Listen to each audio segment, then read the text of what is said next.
So நான் first backward slash கொடுக்குறேன்.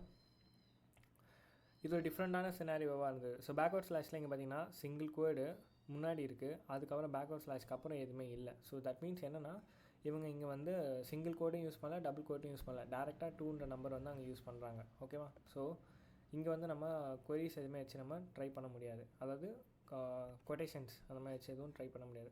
So நான் பேலன்ஸ் பண்ண நான் என்ன பண்ணுறேன்னு பார்த்தீங்கன்னா, அதாவது நான் இங்கே எக்ஸிக்யூட் பண்ணணும், இதுக்கப்புறம் வர கோடை வந்து நான் வந்து கமெண்ட் அவுட் பண்ணணும். கமெண்ட் அவுட் பண்ணால் தான் என்னோடய கோடு வந்து இங்கே இன்ஜெக்ட் பண்ண முடியும். ஸோ கமெண்ட் அவுட் பண்ண நான் என்ன பண்ணுறேன்னா ஸ்பேஸ் மைனஸ் மைனஸ் ப்ளஸ் கொடுக்குறேன். ஸோ ப்ளஸ் எது கொடுக்குறேன்னா இது வந்து கெட் பேஸ்டுன்றதுனால, போஸ்ட் பேஸ்னால் இந்த இடத்துல வந்து ப்ளஸுக்கு பதிலாக ஸ்பேஸ் விட்டுக்கலாம். ஓகே, ஸோ நான் இங்கே வந்து கொடுத்து பார்க்குறேன், கமெண்ட் ஆகிடுச்சு, அப்படியே ஸ்பேஸ் விட்டு இருக்குது. பட் இருந்தாலும் நம்ம இங்கே ப்ளஸ் கொடுக்கறது பெஸ்ட்டு. ஓகேவா?